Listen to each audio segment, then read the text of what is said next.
Assalamualaikum warahmatullahi wabarakatuh. Assalamualaikum warahmatullahi wabarakatuh. Alhamdulillahirabbil alamin. Allahumma shalli wa sallim wa barik ala sayyidina Muhammadin wa ala alihi wa ashabihi ajmain. Para bapak saudara sekalian, kalau kita mau berterima kasih, itu yang pertama tentu kepada Allah. Terima kasih kita kepada Allah itu dalam ungkapan Alhamdulillahirabbil alamin. Itu ketika berterima kasih dalam keadaan yang menyenangkan, badannya sehat, dagangannya laku laris, itu Alhamdulillahirabbil alamin. Tapi kalau kemudian tiba-tiba sakit, jualannya rugi, tetap alhamdulillah. Alhamdulillahi ala kulli halin. Jadi alhamdulillah ala kulli hal, segala puji bagi Allah dalam setiap keadaan. Itu kita baca ketika keadaannya kurang menguntungkan. Yang menguntungkan, yang menyenangkan, alhamdulillah. Yang kedua, ucapan terima kasih itu pasti harus kita sampaikan kepada kedua orang tua kita. Kalau beliau masih hidup, ya kita layani, kita ringankan bebannya, kita bantu semua keperluannya. Tapi ketika sudah meninggal dunia, jangan lupa setiap selesai sholat mesti harus kita doakan. Berdoa kepada Allah kita boleh berhenti lantaran sudah dikabulkan. Sebaliknya berdoa kepada Allah terus menerus, sekalipun yang kita mohon ini rasanya sudah dikabulkan. Misalnya kita minta Allahumma inna nas'aluka al-afiyah. Kita mohon kepada Allah supaya diberi kesehatan. Walaupun sekarang ini sudah sehat, makan enak, tidur enak, semuanya enak, tetap harus berdoa minta sehat. Jadi berdoa itu tidak boleh berhenti lantaran sudah dikabulkan. Mendoakan kepada dua orang tua.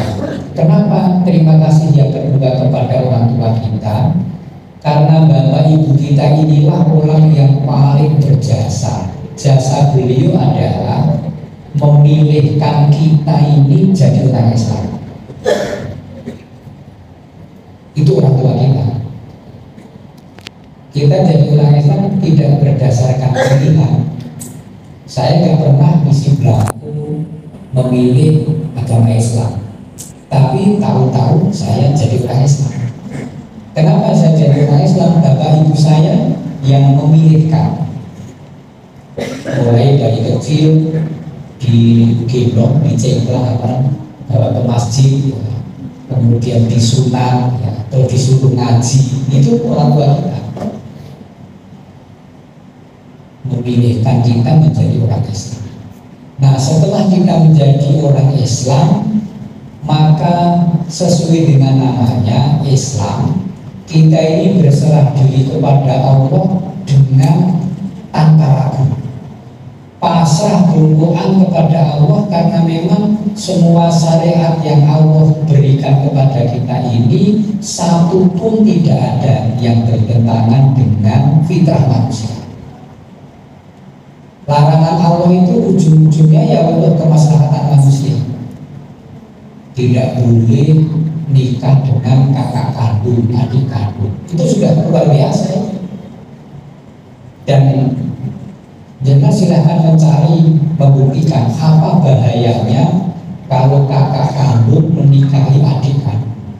Itu akan terjadi bahaya yang luar biasa. Keturunannya juga buruk, silaturahimnya tidak berkembang. Al-Quran melarang kita Ya kalau nggak percaya silahkan, jangan nekat makan pakai, pasti berakibat dulu. Jadi begitu kita jadi orang Islam, yang kita kedepankan itu adalah pasrah, bukan mengkritisi dulu, pasrah baru mempelajari. Jangan disuruh puasa, ya sudah puasa, gak usah dipelajari dulu. Oh puasa itu nanti akibatnya begini, sel-sel baru muncul, pencernaan istirahat berhari-hari, gak usah begitu dulu. Pokoknya suruh puasa. Adapun setelah puasa kok kemudian kita menjadi orang yang sehat, itu namanya hikmah puasa. Rasul mengatakan sumu tasihu, puasalah kalian akan menjadi sehat. Tujuan puasa itu bukan untuk sehat, tapi kalau ada orang puasa kemudian sehat, itu namanya hikmah ibadah puasa. Perintah puasa yang selama 30 hari ini menjenengan saya juga jangan sekali-kali ragu, khawatir jatuh sakit. Tidak ada orang sakit karena puasa, gak ada. Kenapa tidak ada orang sakit karena puasa? Ya karena kalau sakit nggak usah puasa. Kalau sakit boleh nggak usah puasa. Dulu kalau menjelang Ramadan itu pasti ada iklan Pak Deddy Misbah itu apa supaya nggak emah itu. Ya, salah satu obat biar nggak sakit emah itu. Meski setiap Ramadan itu iklannya muncul. Saya bertanya-tanya, apa hubungannya puasa dengan sakit mah? Gak ada hubungannya. Tidak ada orang sakit mah karena puasa. Yakin gak ada. Kurang kofnya kurang tebal, yakin ya. Gak ada orang sakit mah karena puasa. Kenapa tidak ada orang sakit mah karena puasa? Penyebab sakit mah itu adalah karena makan terlambat. Jangan jadi pegawai biasanya 6:30 pagi sudah sarapan, tapi karena tamunya mendarat di bandara jam 7 harus berangkat pagi, sehingga tidak sarapan, makan jam 11 siang. Biasanya 6:30 sarapan, kok jam 11 siang baru sarapan, itu namanya terlambat makan, dan itu berpotensi sakit mah. Yakin? Tapi kalau orang puasa jam 5 kurang 10 menit kita berhenti makan, sampai jam 4 sore tidak makan, itu tidak terlambat makan. Jadi nggak usah khawatir sakit. Kenapa tidak terlambat makan? Karena orang yang puasa itu jam 4 sore memang belum saatnya makan, jadi nggak terlambat. Sampai jam 5 sore belum makan, tenang, nggak bakalan sakit karena belum saatnya makan. Maghribnya jam berapa? Setengah 7, 1 menit ya? Sebut saja setengah 7. Maghribnya setengah 7. Kok buka puasa jam 7 baru berbuka puasa? Baru itu namanya terlambat makan, sakit mah. Tapi mana ada orang buka puasa kok terlambat? Gak ada. Gak ada. Kalau mau lihat bagaimana disiplinnya orang Islam, ya lihat ketika berbuka puasa montai, pasti tepat Pak. Bahkan maghrib belum datang aja sudah training ya, pola, ya, bakwan, martabak, semua sudah berapa macam itu ya. Sebentar bukan hari-hari, cari radio yang sudah ada mana gitu kan ya. Bahkan kalau tahun 2000-an dulu TVRI itu kepiur, kunang-kunang ya kepiur. Walaupun kepiur kalau Ramadan TVRI pasti cari orang gitu ya. Karena paling mendengar adzan maghrib itu. Jadi adzan yang paling merindukan kadang adzan maghrib bagi orang yang puasa ya. Itu paling merindukan.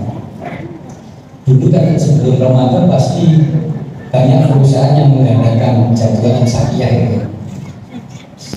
Habis Jumatan kita tutup maghrib, terus ditempel ini tempat buka puasa, ditempel di sini.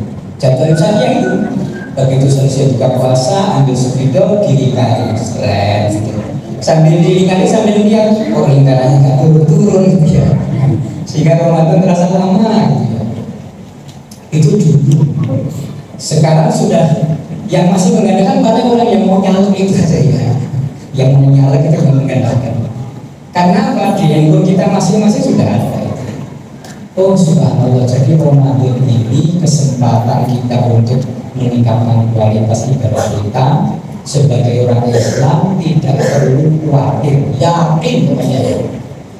Silahkan buktikan yang biasanya sakit mah puasa nggak pernah sakit mah. Lalu yang terakhir, bagaimana puasa ini kita jadikan sebagai alat untuk menghindarkan diri dari kemaksiatan. Itu punya dalam satu hari itu kita ibadahnya dengan ngamburnya itu banyak maknanya. Lebih banyak ngamburnya. Kalau ibadah kita terjemahkan misalnya sholat, baca Al-Quran, baca buku, dengan tengok-tengoknya itu mana lebih banyak. Saya agak takut menduga, karena saya juga begitu ya, lebih banyak kita itu tengok-tengoknya. Kalau nggak tengok-tengok ya tidur. Maka kita mesti harus punya niat yang bagus supaya tengok-tengoknya ini menjadi pahala. Semakin banyak tengok-tengok, semakin banyak pahalanya. Caranya, setiap tengok-tengok atau tidur itu minimal harus disertai dua niat. Niat yang pertama, ya Allah, ini sekarang jam 1:30. Saya mulai ya Allah, memang dasarnya mantap ya. Saya tidur itu tujuannya yang pertama, saya menghindarkan diri dari perbuatan maksiat. Kalau saya ke Pantai Kute, kelayakan ke sana, pasti saya melihat pemandangan yang aneh-aneh. Kalau saya ke pasar swalayan, saya melihat kasir-kasir itu mesti nggak akan gede-gede ya. Kalau saya pegang handphone, saya cari nanti YouTube yang macam-macam gitu. Daripada begitu ya Allah, saya tak leyeh-leyeh. Leyeh-leyehnya itu dalam rangka menghindarkan diri dari perbuatan maksiat. Pasti tidurnya berpahala. Makin kenceng ngoroknya, makin tebel pahalanya. Ya. Yang kedua, setiap kita tengok-tengok harus diniatkan intidorus sholati ba'da sholat, menunggu datangnya waktu sholat yang berikutnya. Kita itu mesti nunggu waktu sholat saja. Jam 2:30 mau tidur, ya Allah, saya ini nunggu waktu asar kok datang-datang, tak tidur dulu ya. Jadi tidurnya itu nunggu datangnya waktu asar. Jenengan jam 9:30 pagi kok penuh di depan rumah. Bro, ngapain bro? Ini baru nunggu waktu dulu. Begitu jawabnya gitu ya. Baru nunggu waktu dulu. Jadi kalau setiap saat kita pergunakan menunggu waktu sholat, namanya inti baru sholat ibadah sholat itu oleh Allah dipakai untuk menghapus dosa. Jadi bismillah, mulai besok kita alarm dua hal ini. Pertama, istirahat, meninggalkan perbuatan maksiat. Yang kedua, menunggu datangnya waktu sholat. Namanya juga menunggu. Kalau sholatnya datang harus apa? Kalau kita nunggu tamunya datang itu gimana kita mesti kamu begini ya. Jadi sumringah ya, gitu ya, apa semangat. Kalau dibilang nunggu waktu sholat, begitu terdengar suara adzan ya harus sumringah gitu ya.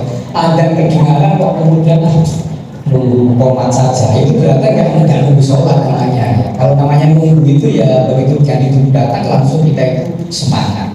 Ini benar-benar beberapa terima kasih. Wassalamualaikum warahmatullahi wabarakatuh.